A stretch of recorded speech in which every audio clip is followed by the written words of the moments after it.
예, 반갑습니다. 한 2년 전에 제가 여기서 불교 대학을 한번 한 적이 있는데요. 오래간만에 여러분들 뵙는 것 같습니다. 오늘 저 법회 주제를 뭘로 할까 생각을 해보다가 아무래도 이제 우리가 살다 보면은 가장 우리를 괴롭히는 것 중에 하나가 이제 화라고 하는 거고, 성냄, 화 이런 거죠, 그죠? 이제 화로 인해서 많은 괴로움을 겪게 되는데, 그런 이제 화를 극복하는 것이 또 이제 우리 수행에서는 되게 중요한 부분에 해당하고요.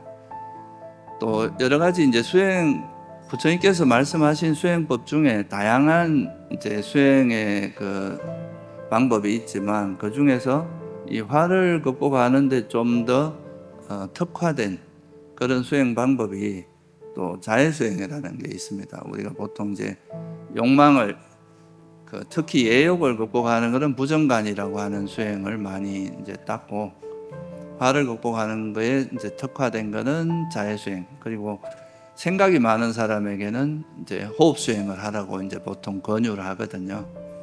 그래서 이 화를 버리는 데 있어서 가장 이제 특화된 수행이 자해수행인데, 그래서 오늘은 그 자해라는 것이 무엇이고, 이 자해 수행은 대략적으로 어떻게 하고, 그리고 이제 화라는 그 자해 수행을 하기 위해서는 또 화라는 것이 우리가 뭔지를 정체를 명확히 알아야 그 화를 극복할 수 있거든요. 그래서 그런 이제 화를 극복하는 그런 구체적인 어떤 방법으로서 자해 수행 이런 거에 대해서 그냥 간략하게 한번 소개하는 걸로 말씀을 드리려고 합니다. 실제로 이제 불교 수행이라고 하는 것은 굉장히 이제 현실적이고 실전적인 그 수행이거든요. 실제로 우리가 살면서 겪고 있는 그런 자기의 어떤 마음 상태를 정확히 인지하고, 그 마음의 정체를 정확히 알게 함으로써, 그리고 이제 그런 마음이 일어나게 하는 원인이 뭔지도 우리가 알게 하고, 그래서 이제 거기로부터 벗어나게 하는 구체적인 방법론, 그런 것까지 이제 제시하는 거라서, 일단 이제 이 불교 가르침의 시작은 우리 마음에 대한 정확한 이제 이해부터 시작이 돼야 되거든요. 자기의 어떤 예를 들어서 우리가 화라고 하면 화가 뭔지를 정확히 알아야 자기한테 일어나는 이런 마음 상태가 화라는 걸 알고 거기를 이제 정확히 극복을 할 수 있기 때문에, 그래서 오늘은 이제 화가 뭔지를 먼저 좀 말씀을 드리고, 또 자기한테 일어나는 화를 스스로 자각해야 이거로부터 벗어날 수 있기 때문에, 이제 그 화를 알아차리고 그 자기에게 일어나는 화를 자각하는 것을 우리가 이제 또 알아차림이라고 하는데, 그런 알아차림에 대한 간단한 소개, 그리고 그거를 이제 화를 극복하고 나면 우리 마음이 이제 자해의 마음으로 바뀌게 되는데, 그 자해라는 거의 의미가 뭐고, 그거를 이제 구체적으로 개발하는 방법이 뭔지, 이런 거에 대해서 그냥 간략하게, 이제 시간이 그리 많지 않기 때문에 간단하게 좀 소개를 드리도록 하겠습니다. 먼저 우리가 이제 화라고 하는 말을 한번 생각을 해보면, 화 또는 성냄 이렇게 이야기하죠. 이 화라는 말은 빨리어로는 도사, 이제 빨리어로 이제 화에 대한 원어가 도사라고 하는데요. 이 도사란 말은 원래 그 단어 뜻 자체가 드비스라고 하는 그 이제 어근에서 나온 건데, 이것 자체가 싫어하다, 적대시하다 이런 뜻입니다. 그러니까 어떤 대상에 대해서 적대시하는 마음 상태를 어떻게 보면 이제 싫어하거나 적대시하는 마음을 화라고 번역을 하는 거죠. 그리고 또 이 어근을 이렇게 보면은 그 속에 이제 아까 드비스라고 했는데, 드위라는 한 말, 이게 뭐냐 하면 분리하다 이런 뜻도 있어요. 그러니까 서로를 분리해서 대적하다 이런 뜻도 이제 숨어 있습니다. 그래서 이 화라는 뜻 자체가 어떤 대상과 나를 이렇게 분리시켜 가지고 나, 너 이렇게 분리한 다음에 내 상대에 대해서 적대시하고 또는 싫어하는, 또는 미워하는, 또는 이제 악의를 품는 이런 것들을 이제 화라는 단어로 우리가 번역을 한 거죠. 그래서 이 도사, 빨리어로 도사라고 하는 이거에 대한 이제 번역어가 그냥 우리 일반적으로는 보통 제일 많이 쓰는 번역어가 화 또는 이제 성냄 이렇게 번역하는데, 또 우리가 초기 경전에 보면 이걸 화라는 단어로 말하지 않고 악의, 우리가 어떤 사람에 대해서 악의를 품는다 이런 말 하잖아요, 그죠? 그런 악의를 악이라고 하기도 하고, 적의, 적대감이죠, 그죠? 상대에 대한 적대감 이런 걸로 표현하기도 합니다. 그래서 이런 거를 이제 총틀어서 우리가 도사 또는 이제 그냥 번역해서 성냄이나 화, 우리가 탐진치 할 때 그 진에 해당하는 거죠. 그래서 이건 한마디로 이제 대상을 싫어하고 적대시하는 어떤 마음 상태다 이렇게 보시면 되는데, 근데 이제 여기서 한 가지 주의할 점은 이 화라는 개념이 우리가 보통 세속에서 알고 있는 그런 분노, 뭐 그다음에 굉장히 이렇게 상대에 대해서 심하게 화를 내는 그런 개념하고 보다 훨씬 광범위한 개념이라는 거예요. 이 화라는 개념 자체가 불교에서 말하는 이 도사라는 개념은 어찌 보면 우리가 이제 살다 보면은 내가 좋아하는 걸 만날 때도 있고 싫어하는 걸 만날 때도 있는데, 내가 마음에 들지 않는 대상에 대해서 대체로 이제 거부하고 싫어하고 좀 이렇게 대적하려고 하고, 이런 마음 상태를 통틀어서 하는 이야기입니다. 그래서 우리가 일반적으로 말하는 세속에서 이제 성냄이라고 하는 개념보다 이 불교에서 말하는 성냄이 개념이 훨씬 더 포괄적인 개념이라는 거죠. 그래서 우리가 대상을 좀 싫어하는 형태로 나타나는 모든 것들은 다 성냄의 범주에 포함된다. 예를 들면 뭐 그런 거 있죠. 우리가 짜증 이런 것도 화의 한 형태겠죠, 그죠? 그리고 만약에 이제 이렇게 어디 갔는데 시간이 되게 지루하게 느껴져요. 지루한 거 이런 것도 일종의 그 지금 현 상황이 마음에 안 들고 그거에 대해서 불만족스러운 거잖아요. 이런 것도 다 화의 범주에 들어가고, 또 뭐 공포스러운 거, 뭔가에 대해서 막 두려움이 일어나는 거, 이런 것도 현재의 그 상태에 대한 불만이기 때문에 이런 것도 화에 들어가고, 또 요즘 사람들이 많이 겪고 있는 우울, 불안 이런 게 다 이제 화의 범주에 들어간다고 보는 거죠. 도사 이런 화라는 거예요. 그래서 이게 이제 일반적으로 이제 내가 좀 전체적으로 말씀을 드리면, 자기가 좀 마음에 들지 않고 원치 않는 어떤 상황에 대한 거부감, 불만, 적대감 이런 게 다 이제 화라고 하는 건데요. 그런데 이제 이 화를 좀 이해하기 위해서는 또 조금 더 한 걸음 더 나아가서 이 화라는 거를 불러일으키는 그 마음 상태가 뭔가를 한번 이해하는 게 되게 중요한데요. 우리가 보통 이제 탐진치라고 이야기할 때 치라는 거, 어리석음은 조금 더 뿌리에 해당하는 거라서 조금 더 이해하는 게 조금 더 어렵긴 한데, 보통 우리가 겉으로 드러난 감정 중에 좀 부정적인 형태로 드러나는 감정은 크게 보면 두 가지입니다. 탐욕 아니면 성냄이죠. 이 탐욕이라고 하는 것은 어떤 대상에 대해 우리가 좀 좋아하는 환경이나 좋아하는 대상, 이런 대상을 만났을 때 그거를 계속 거머쥐고 내가 이제 그대로 유지되기를 바라는, 이런 내가 이거를 거머쥐는 마음, 집착하는 마음에 내가 좋아하는 것에 대해서 집착하는 게 탐욕이라면, 성냄은 그거하고는 이제 반대로 내가 원치 않는 대상을 밀어내고 거부하고 적대시하고 싫어하는 이런 마음인데, 그러니까 외형적으로 보면 탐욕과 성냄이 서로 반대고 서로 간에 무관할 것처럼 느껴지지만, 실제로 우리가 탐욕과 성냄을 조금 더 한 걸음 더 들어가 보면, 사실 성냄은 탐욕이라는 그 어떤 대상에 내가 원하는 것을 집착하던 그 에너지가 이렇게 마음에 안 드는 그게 뜻대로 되지 않았을 때, 그게 이제 가로막히고 이제 충돌됐을 때, 그것이 대상에 대해서 싫어하는 마음, 적대시하는 마음으로 전환되는 거에 가깝습니다.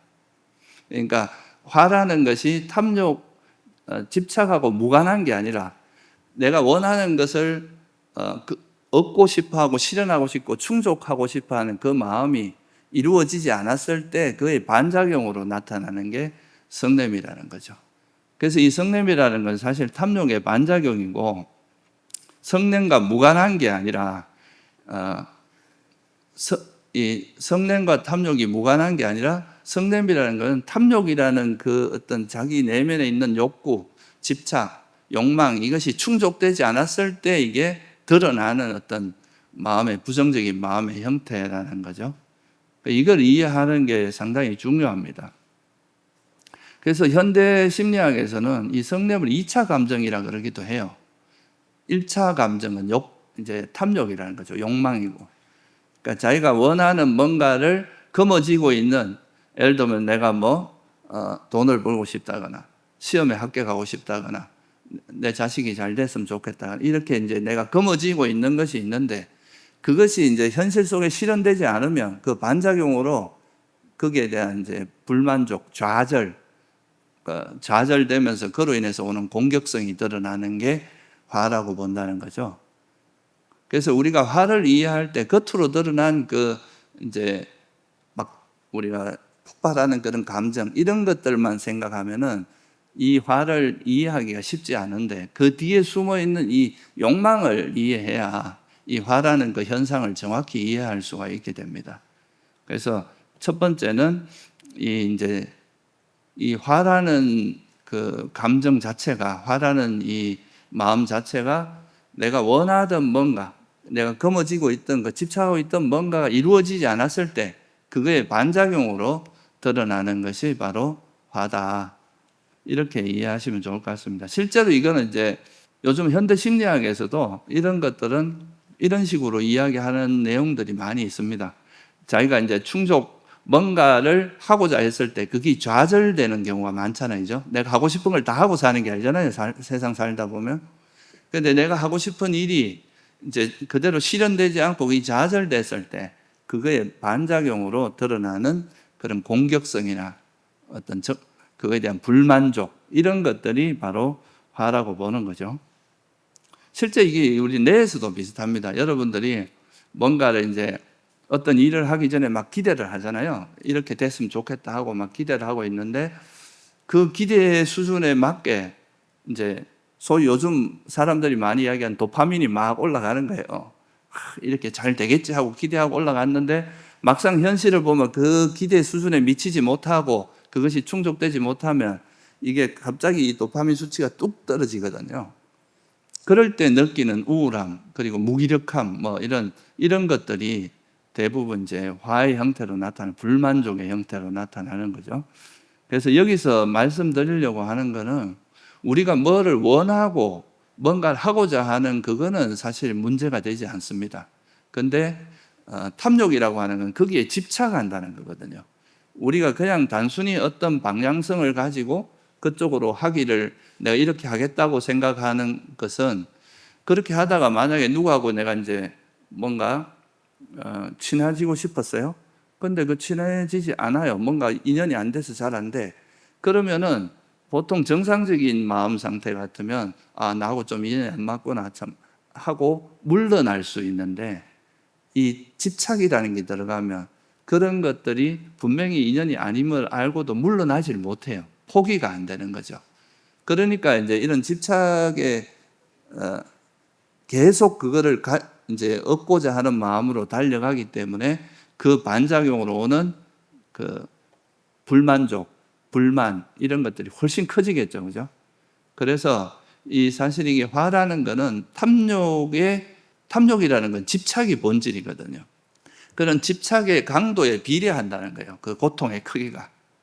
그래서 이거는 이제 우리가 화라는 현상을 이해할 때 그 화가 드러난 그 자체에만 보지 말고 이 화라는 것이 드러날 때 그 뒤에 숨어 있는 자기 욕망이 뭔지 이거를 정확히 이해할 줄 알아야 우리가 이 화라는 현상을 정확히 이해할 수 있게 된다. 그러지 않으면 계속 드러난 거기 화에 휩쓸려 가다가 실제 근본적으로 이게 왜 일어난지 모르면서 이렇게 그 화에 압도당하기 쉽기 때문에 그러면은 화를 극복하기가 좀 어렵다. 이 점을 먼저 좀 이해하시면 좋을 것 같고요. 그러니까 우리가 이제 내가 내 견해가 옳다고 막 거머쥐고 있는데 누가 나에 대한 반론을 제기하면 거기에 대해서 되게 화가 나잖아요. 그죠? 그 내가 막 남한테 인정받고 싶은데 인정받지 못했을 때 화가 나고 그렇다는 거죠. 그러니까 이런 화가 일어나는 것은 항상 그 뒤에 숨어 있는 뭔가 우리의 욕망이라는 것이 그 전제되어 있고, 그 욕망이 충족되지 못하고 실현되지 못할 때, 그럴 때 주로 나타나는 거고, 또 이 욕망의 그 강도에 따라서 그 반작용인 그 화도 훨씬 더 크게 일어날 수 있다. 비례한다는 거예요. 욕망의 그 집착의 강도에 비례해서 그 괴로움이 일어난다. 이렇게 보시면 될 것 같아요. 그래서 이 성냄의 특징은 이제 성냄이라는 것이 어떤 현상이라는 것에 대한 이 말씀을 좀 드리고, 이 성냄이라는 것은 첫째, 이 화가 일어나는 것 자체에 반드시 뭐가 동반되느냐 하면 정신적 괴로움이 수반합니다.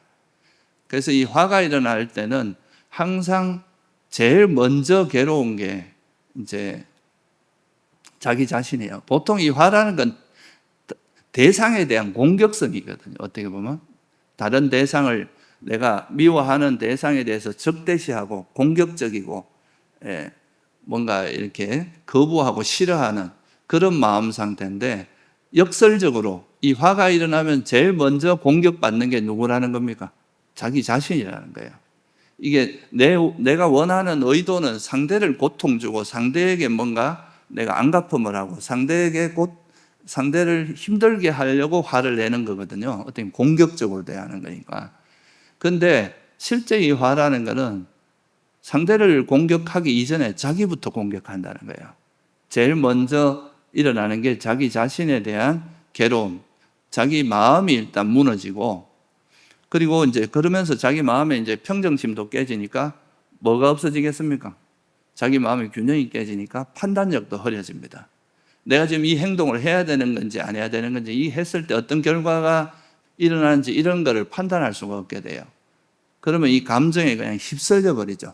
경전에서 이제 이런 걸 압도당한다고 표현하는데, 그러니까 이 화에 압도당해 버리니까 이제 마음도 균형도 깨지고 판단력도 흐려지고, 그리고 이제 대상에 대해 아주 공격적이고 적대시하고 악의적으로 되고, 그리고 이게 이제 보통 이런 번뇌에 휩쓸리면 우리 시야도 좁아지거든요.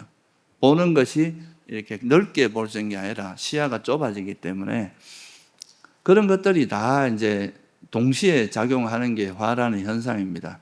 그래서 이 화가 일어나면은 타인에 대한 고통도 타인에게 고통을 주고자 하는 쪽으로 작용을 하고, 그러니까 뭐 타인의 고통에 대해서 공감하고 이런 것도 없어질 거고, 그리고 인간관계도 나빠지고, 무엇보다 문제는 뭐냐면 타인에 대한 공격적인 마음 상태가 가장 먼저 공격하는 것은 뭐라는 거예요? 자기 자신이다 이거예요. 자기 자신.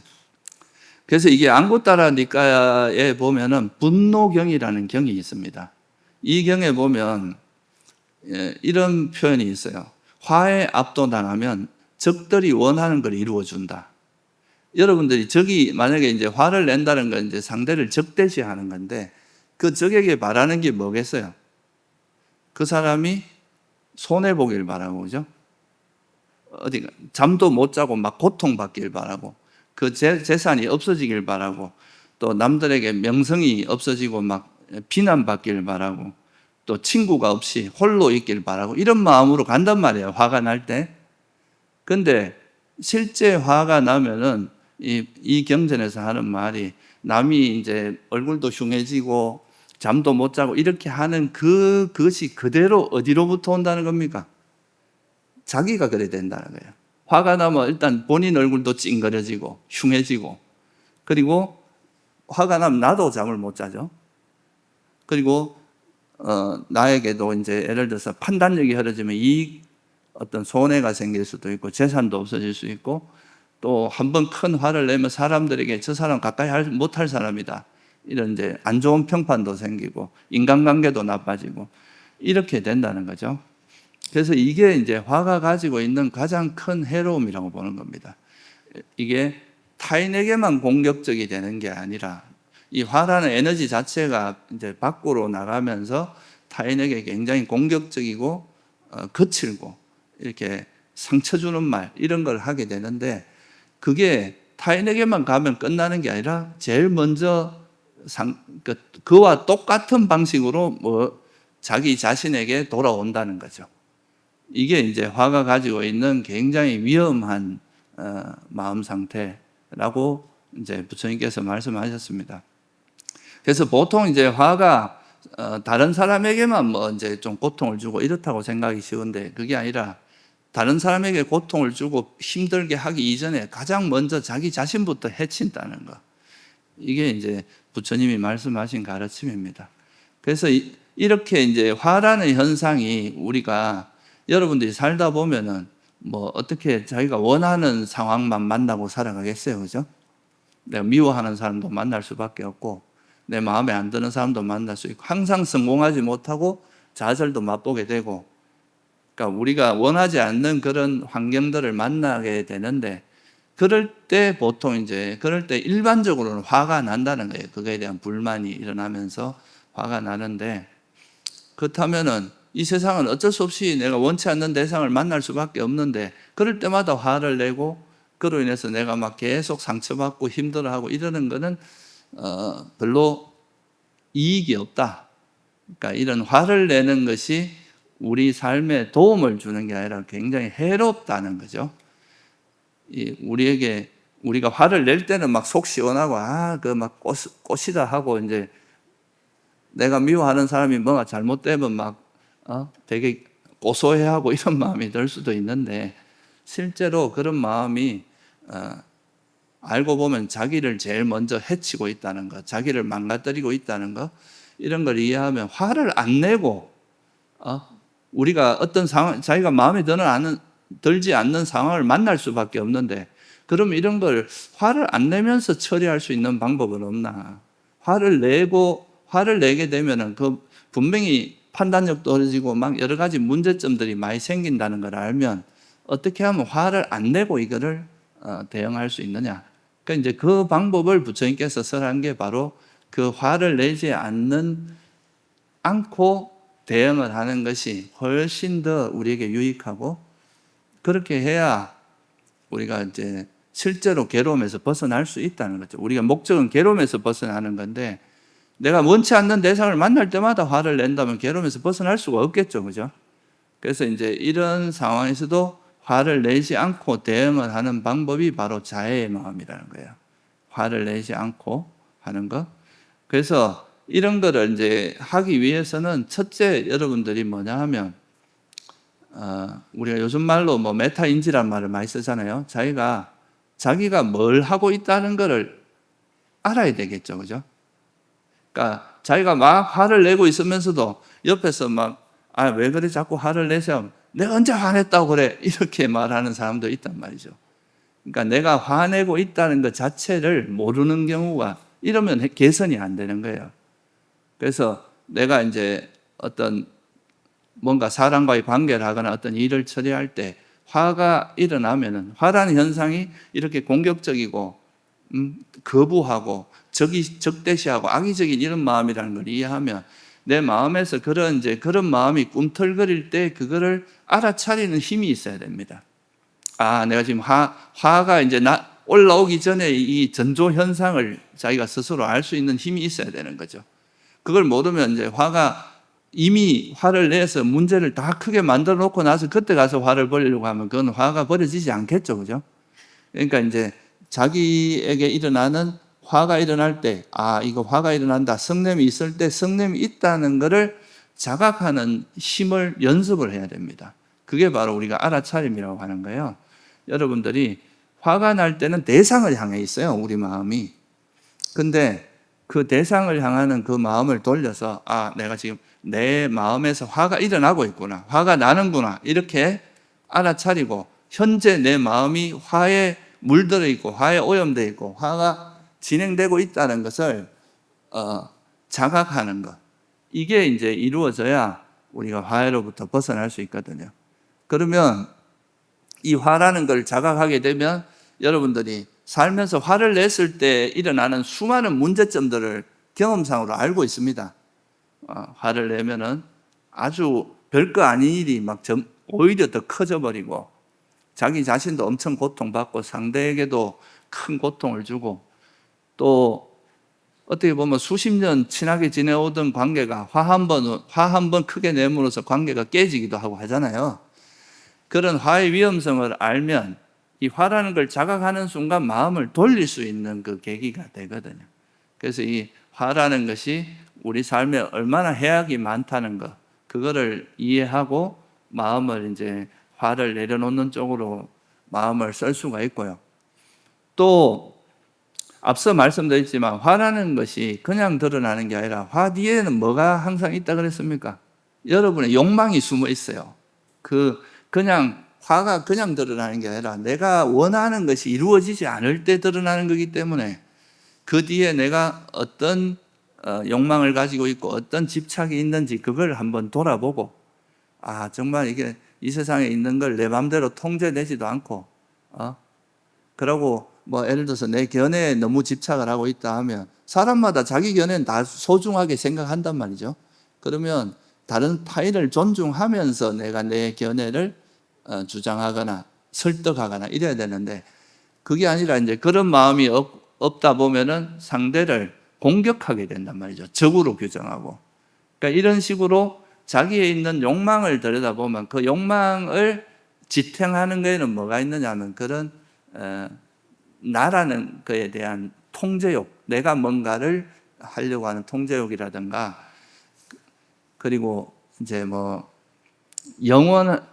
이게 어리석음, 그러니까 이제 영원한 거를 마치 무상한데 영원한 것처럼 착각하거나, 내가 이 행복이 영원했으면 좋겠어 이렇게 해서 이런 거에 대한 집착이 있으면 그 행복이 사라질 때 고통이 오잖아요, 그죠? 이런 이제 자기 그 뒤에 숨어 있는 그런 어리석음을 보고, 이런 이제 그 애착을, 자기가 지금 화를 일으키고 있는 그 애착을 좀 가라앉히는 게 좀 더 근원적으로 이제 여러분들이 화로부터 극복하는 겁니다. 자기 욕망은 그대로 있으면서 이 욕망을 내려놓지 않으면서 그 화만 줄이려고 하면은 그거는 현실적으로 그래 잘 안 됩니다. 예를 들어서 자식이 내가 이렇게 됐으면 좋겠어 하는 내 확실한 이렇게 돼야만 돼라고 하는 집착하는 마음이 있는데, 그 마음을 내려놓지 않은 상태에서 자식이 하는 행동을 보면 그게 화가 식어지겠어요? 조금만 뭔가 마음에 안 들어도 금방 또 화가 나고 그렇게 되겠죠, 그죠? 그래서 이런 지혜를 써서 내가 현실적으로 할 수 없는 것들을 포기해야 됩니다. 그 욕망을 좀 가라앉혀야 이제 화도 내려놓아질 수 있기 때문에, 첫째는 이제 이 화의 해로움을 이해하고, 내가 집착하고 있는 그 화가 일어나는 거에 그 뒤에 숨어 보면 거기에 이제 이 집착이 있으니까, 이런 집착은 다 뭐를 기반으로 주로 일어나냐 하면 사라질 수밖에 없는 걸 거머쥐거나, 내 것이 아닌 거를 내 거라고 막 거머쥐거나, 내가 통제할 수 없는데 통제하려고 하거나, 이런 것들이 주로 이제 그런 원인이거든요. 다시 말하면 무상고무화에 대한, 이 세상이 다 변하기 마련이고 내 것이라 할 만한 것도 없고 나라고 할 만한 것도 없다는 이런 거에 대한 지혜가 부족해서 보통 집착이 일어나거든요. 그래서 이제 그런 거를 한번 돌아보면서 이 탐욕을 완화시키고 집착을 좀 빛바래게 하면, 그러면 이제 욕망이 버려지거든요. 욕망이 버려지면 단순히 내가 바라는 게 없으니까 뭐가 없어지겠어요? 화도 안 난다 이거죠. 옛날 속담에 보면 그런 말 있죠. 기대가 크면 실망도 크다 이런 말 있잖아요. 그게 다 그런 거에 기본적으로 그 속에 숨어 있는 뜻이 있습니다. 내가 뭔가를 기대하는 게 크면 클수록 그 기대와 다르게 현실이 진행되면 거기서 우리가 화가 나는 거기 때문에, 우리가 현실적으로 불가능한 거에 대해서 기대를 가지는 건 어리석은 거거든요. 그래서 그런 거를 내려놓고 그러면 화가 이제 가라앉게 돼요. 그래서 첫째는 화에 대한 이해가 필요해요. 화라는 게 참 위험하다는 것. 이게 얼마나 우리를 계속 괴로움에 빠지게 하고, 나만 괴로움에 빠지는 게 아니라 주변에 있는 사람들까지 굉장히 고통스럽게 한다는 것. 이거를 이해하고 그 화를 자각할 줄 알아야 돼요. 화가 일어날 때 화를 알아차린 다음에 이 화의 해로움이나 또 화 뒤에 숨어 있는 그런 욕망을 보고 그 욕망을 가라앉히는 그런 이제 노력을 하다 보면 화가 가라앉으면서 마음이, 적대시하던 마음이 어떻게 바뀌느냐 하면 이제 우호적으로 바뀌는 거죠.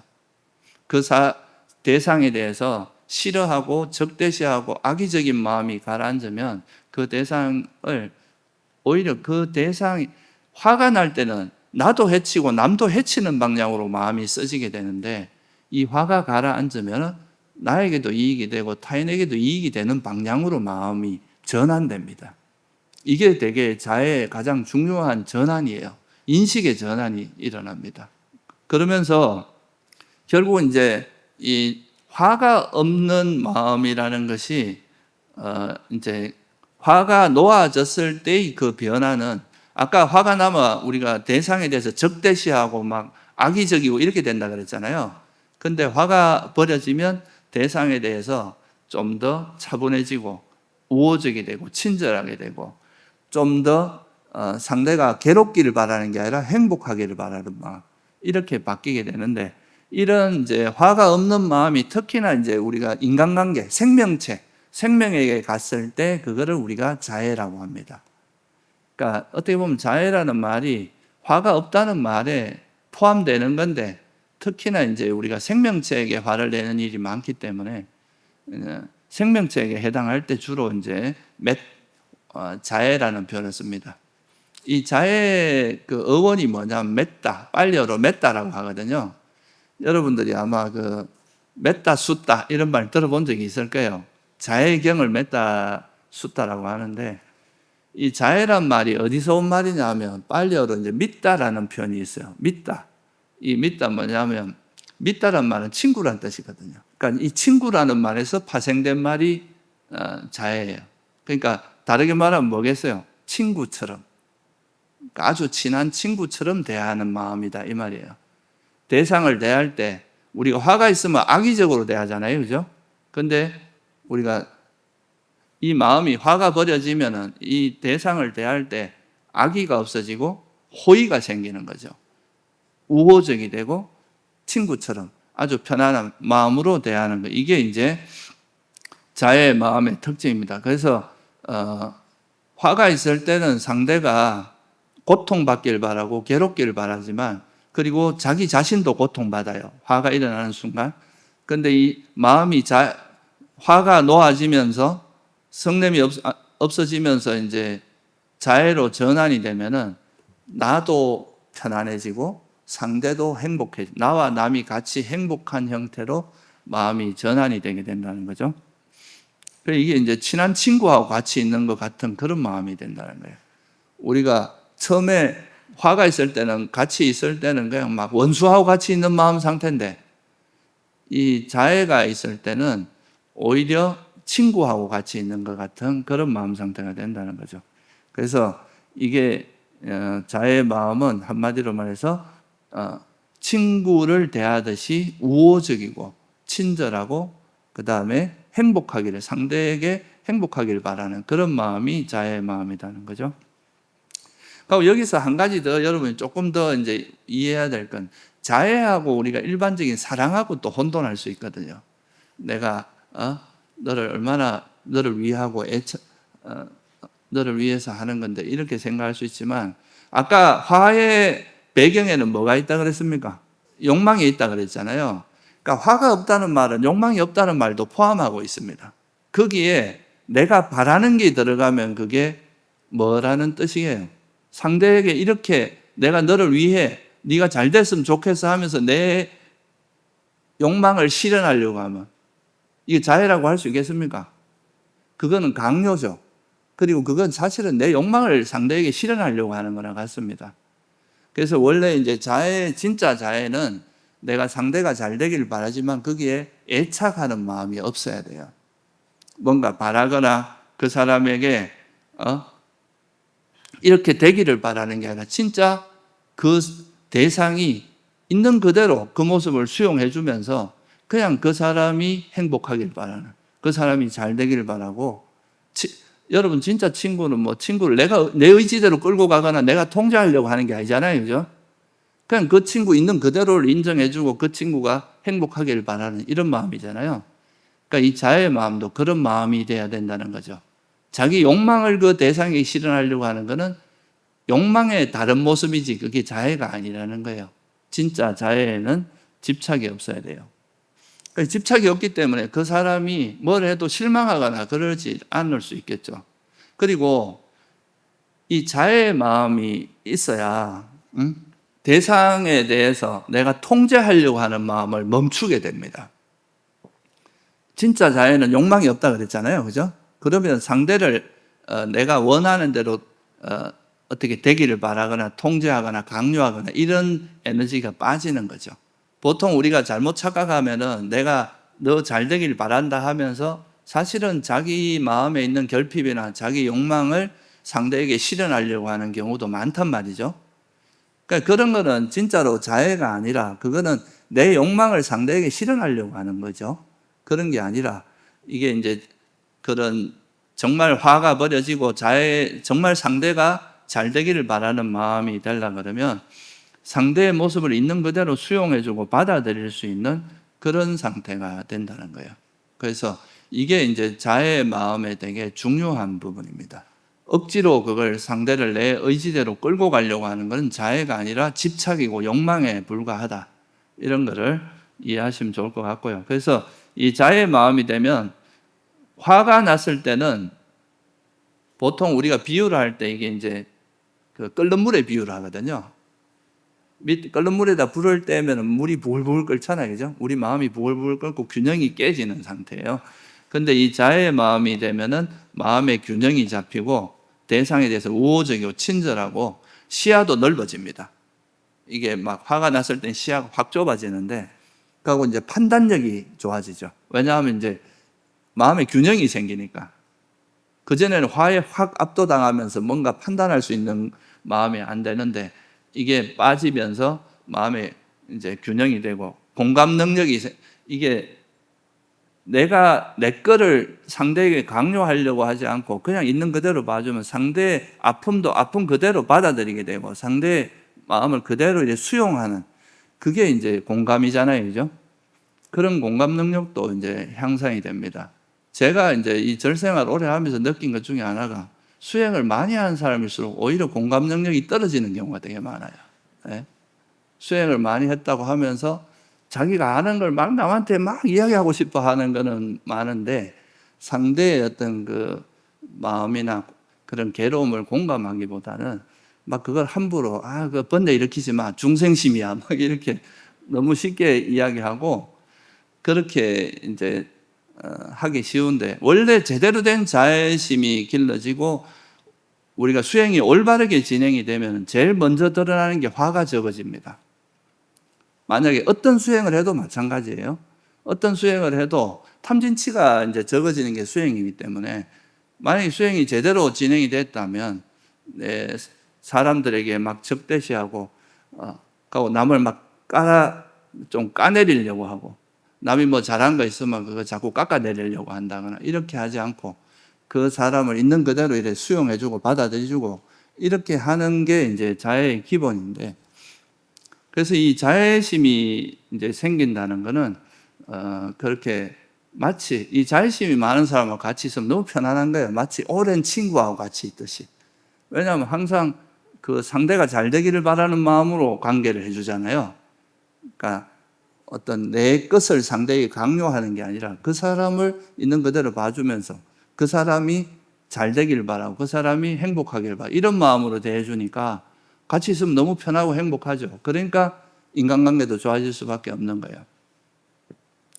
그리고 또 하나 이제 이 자애의 마음에서 조금 사람들이 오해하는 거는 사람들에게 화내지 마라. 화내지 말라고 하니까 화를 안 내는 것이 무조건 참고 아무리 뭐 불의를 봐도 막 무조건 그냥 막 모른 척하고 이런 걸로 착각할 수가 있어요. 화를 내지 않는다는 거는 아까도 말씀드린 화를 내면 제일 먼저 뭐가 문제가 생깁니까? 우리 마음의 판단력이 흐트러집니다. 정확한 판단도 안 되고 마음이 이미 동요가 되어버리기 때문에 어떤 대처를 올바르게 할 수 없거든요. 화가 난 상태에서 대처하는 것은 반드시 뒤에 어떤 더 큰 문제를 일으킵니다. 그러니까 화를 내지 않으면서 화를 내지 않는다는 건 내 마음의 평정심을 유지할 수 있게 돼요.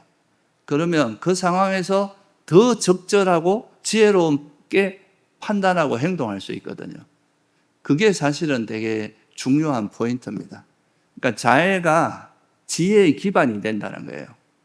그러니까 단순히 이게 이제 무조건 참고 견디는 게 아니라, 예를 들어서 한 예를 들어 보면 부처님 당시에 그 라울라라고 이제 있었잖아요, 그죠? 부처님의 아드님이었죠. 출가를 했는데 처음에 이제 어릴 때 출가하니까 뭐 실수도 많이 하고, 또 부처님의 뭐 세속적으로 말하면 부처님이 빽이니까 이렇게 좀 버릇없이 굴고 그런 것도 있었지 않았겠어요, 그죠? 그러니까 이제 그거를 경책을 해도 잘 안 듣고 하니까 부처님께서 불러다가 엄청 단호하게 나무라는 장면이 있거든요. 그때 부처님께서 뭐 화가 나서 그랬겠어요? 아니겠죠, 그죠? 그 아들이 출가자로서 제대로 살게 하기 위해서, 또 잘못된 길을 가지 않게 하기 위해서 그런 가리켜야 될 때 명확하게 가리키는 거죠. 그 우리가 예를 들어서 뭐 자식을 사랑한다고 해서 자식이 잘못된 것을 방치하면 그게 더 큰 문제를 일으키고, 옳고 그름을 분별하지 못하게 되고, 그래 되면 나중에 더 큰 문제가 생기잖아요, 그죠? 그런 것처럼 이 자애라는 거는 그 화를 내지 않으면서도 단호하게 가리킬 땐 또 가리키고, 지적할 땐 지적해주고 하되, 단지 그걸 감정적으로 막 내가 화가 나서 막 그 자기 감정도 주체를 못하는 상태에서 그렇게 하지 말라는 이야기지, 이 자애를 개발한다는 것 자체가 모든 걸 다 눈 감고 외면하고 그런 마음을 이야기하는 건 아니라는 거예요. 우리가 화를 가지고 대응하던 방식을, 화를 내지 않고, 화를 내면은 어리석게 대응할 수밖에 없단 말이죠. 그런데 이제 화를 멈추고 자애를 기반으로 대응을 하게 되면 그거는 아주 지혜롭게 대응하게 되고, 그게 적절하고, 이때 내가 말을 해야 될 때인지 아니어야 될 때인지도 분별할 수 있게 되고, 또 이것이 나와 남에게 이익이 되는 건지 아닌지도 그때 판단할 수 있게 되고, 이렇게 아주 이제 적절하게 대응을 할 수 있게 하는 것이 바로 자애의 어떤 마음 상태다. 그러니까 무조건 다 참고 뭘 잘못해도 다 아유 뭐 그래 응응 하고 넘어가는 그런 것만을 의미하는 게 아니라는 거죠.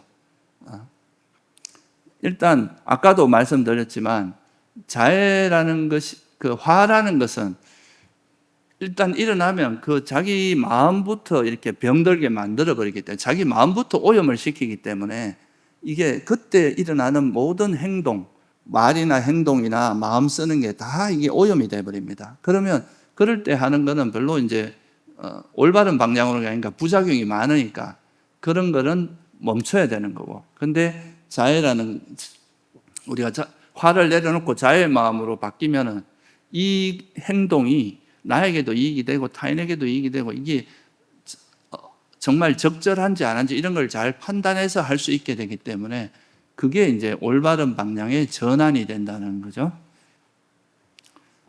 실제 이런 이제 스님들이 살아가거나 이런 공동체 속에서도 어떤 사람이 문제를 일으키는데 그 문제를 화내지 말아야지 하고 계속 모른 척하고 방치하고, 이건 무관심이거든요.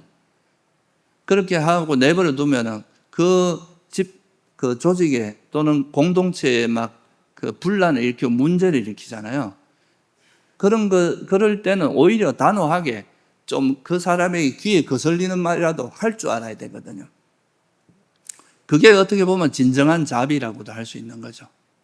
그래서 이렇게 이제 자애심과 화와 자애심의 차이는 이런 이제 맥락이 있다는 걸 좀 이해하시고, 그러면 우리가 화가 일어났을 때 그 화를 알아차리고 내려놓은 다음에 자애의 마음으로 바꾸는 그 방식이 있다면, 또 여러분이 적극적으로 자애를 개발할 수도 있을 거 아니에요, 그죠? 화가 일어나지 않았다 해도 항상 내가 나 자신을 보거나 타인을 볼 때 자애로 대하는 방법, 이런 걸 평소에 개발할 수 있는데, 이건 화를 예방하는 효과가 있습니다. 평소에 이제 그 화가 없는 마음으로 살아가는 연습을 하는 거죠. 이것도 이제 자애 수행의 한 영역에 들어갑니다. 하나는 화가 일어났을 때 내려놓는 방법이고, 하나는 이제 우리가 자애를 적극적으로 개발하는 건데, 이 자애를 개발하는 방법은 크게 보면 두 가지로 나눠집니다. 자기 자신에 대한 자애와 이제 다른 존재에 대한 자애. 근데 뭐 여러분도 아시겠지만 어느 게 더 우선이겠어요? 자기 자신에 대한, 보통 이걸 착각하기 쉽습니다. 사람들이 타인에게는 되게 타인에 대한 뭐 봉사라든가 타인에게 잘해야 되고 뭐 이런 거에 대해서는 생각을 하는데, 자기 자신에 대한 자애심이 충만하고 내 마음이 건강해지고 평온해지고 이 자애의 마음으로 충만해지면 자연스럽게 그런 마음의 그 에너지가 주변에도 전달이 되는 이런 방식이 되게 자연스럽지. 나는 속으로 막 골마 터져가지고 이제 막 안에서 마음이 병이 있는데 겉으로만 이렇게 남을 위해서 한다고 이렇게 하다 보면 그게 나중에 시간이 지나면 자기 마음에 다 그런 그 자의 마음도 다 고갈돼 버리고 그러면 방전이 돼 버립니다. 그래서 이런 자의 마음도 제일 먼저 일으켜야 되는 것은 자기 자신에게부터 일으켜야 되는데요. 자기 자신에 대해서 일으킬 때 제일 우리가 주의해야 될 거는, 여러분이 자기 자신에 대해 의외로, 제가 이제 이런 사람들을 만나서 이런 뭐 인터뷰도 해보고 이래 하면서 느낀 거는, 사람들이 의외로 자기 자신에 대한 화가 많다. 우리가 그 청정도론이나 이런 데 보면 자기 자신에 대한 화가, 자기 자신에 대한 자애가 제일 쉽기 때문에 자기 자신부터 하라고 하는데, 요즘 현대인들은 보면 자기 자신에 대한 자애가 제일 어려운 것 같아요. 잘 안 돼. 왜 그렇게 했어요? 네. 왜 그렇게 했어요? 자기 자신에 대한 뭐가 높아서 그렇게 했어요? 네? 자기 자신의 기대치가 너무 높아서 그래. 자기 현실은 요만한데 이렇게 되려고 하면 그런 갭이 사람을 계속 그 결핍 상태에 만들고 허덕이게 만들거든요. 그래서 자기 자신에 대한 자애를 일으킬 때 가장 중요한 건, 아까 자애심은 대상에 대해서 뭘 안 한다 그랬습니까? 화도 안 내지만 뭐가 없다 그랬어요? 바라는 게 없다 그랬잖아요. 그죠? 내가 뭔가를 강요하거나 애착이 없어야 된다 그랬잖아요. 그게 애착이 들어가면 또 자기 뜻대로 안 되면 화가 납니다. 그런 게 없이 있는 그대로, 그냥 말 그대로 있는 그대로 봐줘야 되는 건데, 그러면 자기 자신의 모습에 대해서도 똑같이 적용되겠죠. 그죠? 자기 자신을 볼 때 자기 기준을 이렇게 세워놓고 그 기준에 나는 이래야 돼, 이렇게 안 하면 안 돼, 나는 꼭 이래야 돼, 이렇게 계속 자기를 푸시하고 자기를 몰아붙이다 보면 자기 마음에 드는 게 잘 있을까요? 별로 없습니다. 그리고 우리가 자기 자신을 볼 때도 그냥 현재의 모습은, 과거부터 해오던 자기가 잘했던 못했던 현재의 모습은 이미 만들어져 있는 겁니다. 그거에 대해서 어떻게 여러분이 바꿀 수 있는 방법은 없어요. 이거를 바꾸는 방법은 앞으로 내가 일으킬 마음을 선하게 하는 방법밖에 없어요. 과거를 변화시킬 수 있는 방법은 없거든요. 부처님께서도 못해요, 그거는. 그러니까 우리가 할 수 있는 건 앞으로 행동을 선하게 만드는 건 할 수 있어요. 그렇지만 과거로 돌아가서 이걸 바꾸는 건 불가능합니다. 그러니까 현재 내 모습을 있는 그대로 봐줘야, 그죠? 이걸 있는 그대로, 현재 내 모습이 이렇구나, 이게 내 모습이구나라는 거를 그러니까 있는 그대로 화내지 않고 수용했을 때 앞으로 어떻게 할 건지가 나올 거 아니에요, 그죠? 그러니까 자기 자신에 대해서 너무 몰아세우지 말고, 여러분들이 지금까지 그래도 인간이 한 60평생, 한 평생을 사는 게 쉬운 일이 아닙니다. 수많은 어려움들을 겪고 수많은 그 난관들을 극복해서 살아가는 거기 때문에 현재 이 모습을, 그래도 이게 내 모습인 거예요. 잘했든 못했든. 그래서 현재 자기 모습을 있는 그대로 지금 내 모습이 이렇구나, 여기서 이런 거는 좀 개선해야 되고 이런 거는 좀 내가 앞으로 좀 버려야 되겠구나, 좀 더 개발해야 될 부분도 있고, 이렇게 현재를 있는 그대로 수용하게 되면 그걸 이제 더 나은 방향으로 발전할 수 있지만, 현재 자기에 대한 불만이 계속 생기면 그건 어떻게 되겠습니까? 계속 짜증만 나고 그 에너지가, 화내는 데 에너지가 다 쓰이기 때문에 실제로 뭔가를 하려고 하면 무기력해져 버리는 거예요. 그래서 첫째, 이제 자기 자신에 대해서 몰아붙이거나 강요하지 말고 현재 있는 그대로 모습을 하고, 과거에 내가 잘못한 게 있으면 철저히 반성을 하세요. 반성을 하고 앞으로 그런 행위를 반복하지 않도록 하는 거, 이건 할 수 있는 일이잖아요, 그죠? 과거를 어떻게 바꾸는 것은 불가능해요. 그렇지만 현재 내 모습을 바꾸면 이 과거의 그런 나의 모습도 시간이 지나면서 점점 변화가 일어난다는 거죠. 그래서 이제 자기 자신을 있는 그대로 수용하는 게 자기 자신의 자애에 되게 중요한 부분이다. 그리고 내가 나의 이 모습을 싫어하지 않고 있는 그대로 받아들이고 수용하면서 여기서 내가 어떻게 해야 더 발전하고 더 나은 방향으로 갈 수 있을지 거기에 대해서 초점을 맞추는 게 바람직하다. 그게 이제 자기 자신을 대하는 태도거든요. 그렇게 자기가 자기 스스로를 그렇게 대하다 보면 타인에게도 어떻게 대하겠습니까? 네? 내가 나를 대하는 태도가 타인에게도 같이 갈 거 아니에요, 그죠?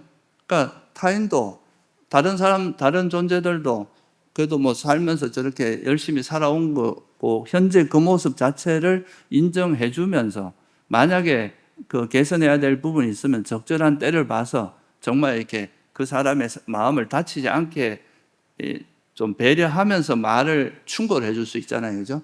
근데 그런 게 아니면은 이제 나에게도 막 이래야 돼, 저래야 돼라고 강요하던 사람은 타인에게도 그렇게 강요합니다.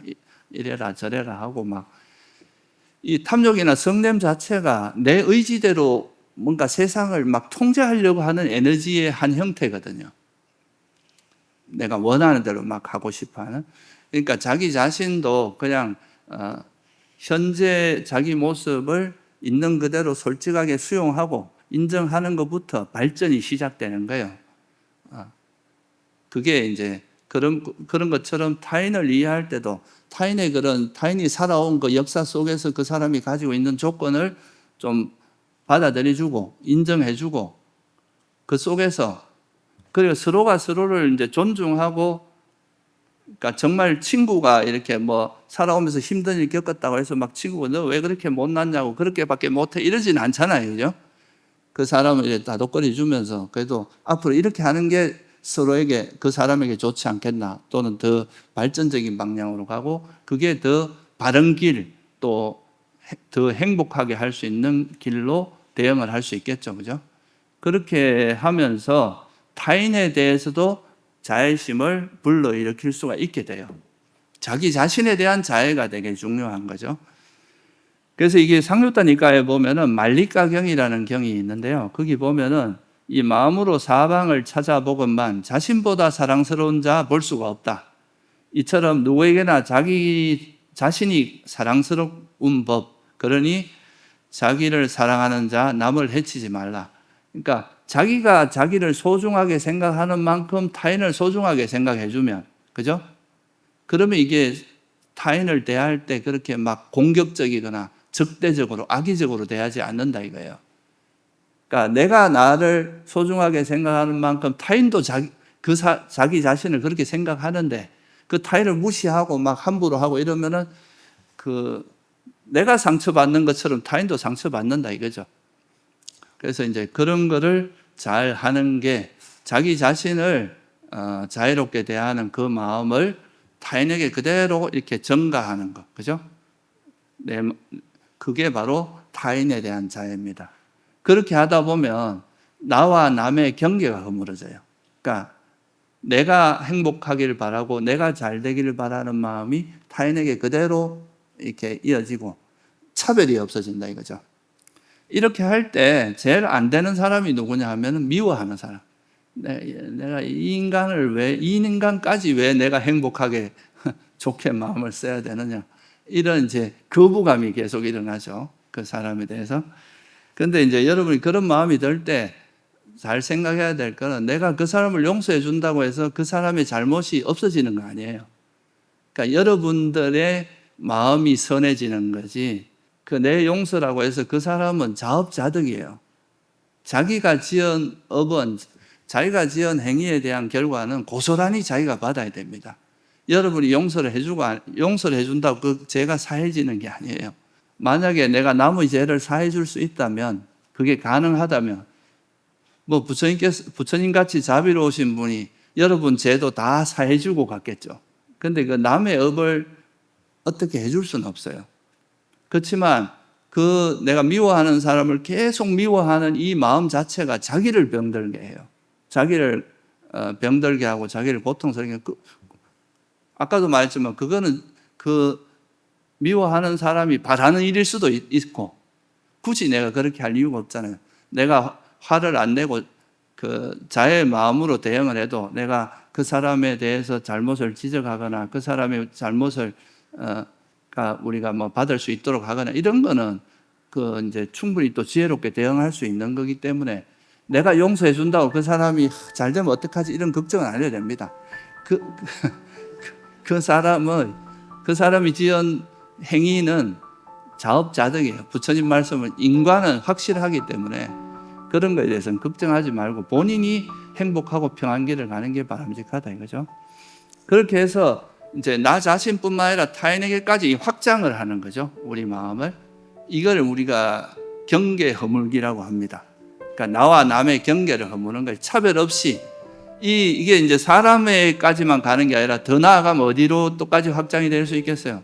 모든 동물이라든가 이런 생명체라면 어떤 생명체라도 우리가 자애의 마음으로 대할 수 있는 그렇게 이제 확장이 될 수 있고요.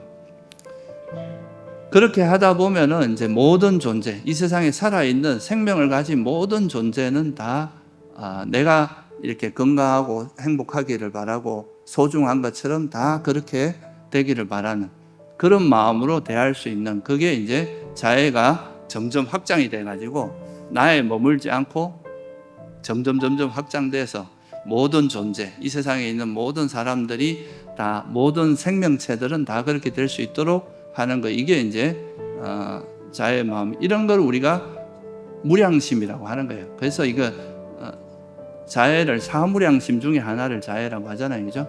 한계가 없이 뭐 우리 공간적으로나 우리 마음의 한계도 없이 이렇게 펼쳐나가는 그런 마음이라고 보시면 되고요. 그러니까 이런 자애가 좀 이제 자애가 이렇게 자애의 마음이 기반이 되면 자연스럽게 이 마음은 어디로 이어지느냐 하면 내가 모든 사람이 다 행복하기를 바라는 마음을 가지고 있으니까 나도 그렇고 나를 포함한 모든 존재가 행복하기를 바라니까 이 고통받는 사람이 있으면 어떻게 하려고 하겠어요? 도와주려고 하겠죠. 그 사람의 고통을 덜어주려고 하겠죠. 그게 연민심입니다. 그러니까 타인의 고통을 덜어주려고 하는 마음으로 가게 되고 또 그렇게 해서 고통이 덜어지고 이제 타인이 또 이렇게 되게 잘 살고 행복한 모습을 보면 그거를 질투하는 게 아니고 뭐 되게 잘난 체 하네 뭐 그 정도 한 것 같고 뭐 이렇게 이제 깎아내리는 게 아니라 그 사람의 잘한 공덕이나 선행을 같이 기뻐해 주는 것 이게 또 함께 기뻐함이라고 하는 그러니까 자비희 들어봤죠, 그죠? 자비희사라고 할 때 자애는 상대가 행복하길 바라는 거고 연민은 그 고통받는 사람의 고통을 덜어주고자 하는 고통받는 것을 보지 못하고 그걸 덜어주려고 노력하는 마음이고 또 그 사람들 누구라도 행복하고 건강하고 이렇게 좋은 마음 상태 공덕을 쌓거나 이러면 그거에 대해서 같이 기뻐해 주는 거죠. 누가 이렇게 뭐 좋은 일 했다 그러면 참 잘했다 사두 참 우리나라 말로 하면 선제 참 잘했다 이렇게 해주고 아우 훌륭하십니다 이렇게 공덕을 칭찬해 주는 거 있죠, 그죠? 그게 함께 기뻐함입니다. 그럼에도 불구하고 이 자애나 연민이나 함께 기뻐함 속에는 화도 없지만 뭐가 없다 그랬어요? 애착도 없다 그랬죠? 보상을 바라거나 내가 이렇게 해줬으니까 너도 나한테 이렇게 해야 돼 이런 보상심이 없고 한 걸음 물러서는 게 바로 평온입니다. 그래서 이 자비희의 마음에는 반드시 평온이 바탕이 돼 있어야 됩니다. 그래야 내가 어떤 사람에게 뭔가 자애심을 일으키고 연민심을 일으키고 함께 기뻐해도 그거에 대한 보상심리나 내가 그거에 대한 보답을 바라는 이런 마음이 없어질 수 있다 이거죠. 그래서 이렇게 자애의 마음은 연민과 함께 기뻐함 이런 평온이라는 마음으로 확장이 됩니다. 이게 이제 사무량심이라고 하는데 그래서 이 사무량심이 우리가 이제 보살의 마음이라 하기도 하고 이런 사무량심이 이제 이런 인간 세상에 살아가는 인간관계나 뭐 이런 생명체들 사이에 되게 정말 이렇게 어려운 이 세상을 사는 게 쉬운 일은 아니잖아요. 수많은 어려움들을 겪으면서 살아가는데 그런 거를 극복하게 해주는 되게 좋은 치료약이다. 마치 비유를 하자면 해가 막 이렇게 뜨거운 해가 내리쬐고 있는데 물 속에 들어가 있으면 어떻습니까? 좀 시원하잖아요, 그죠? 그런 것처럼 우리가 이런 힘든 세상을 살아가는 데 있어서 이 사무량심이라는 게 바탕이 되면 그거를 어렵지 않게 이겨내고 여러분이 나중에 결국은 탐진치를 완전히 소멸하고 해탈에 이르는 데까지 좀 힘들지 않게 가게 해주는 되게 좋은 마음 상태가 될 수 있다. 그런 겁니다. 그래서 여러분들이 이런 화로 대응하던 이런 마음 상태를 이런 사무량심, 특히 이 자의 마음으로 대응하고 이렇게 살아가는 이런 데 있어서 좀 그런 도움, 그렇게 마음을 좀 전환하는 계기가 되면 좋겠습니다. 예, 오늘 여기서 마치겠습니다.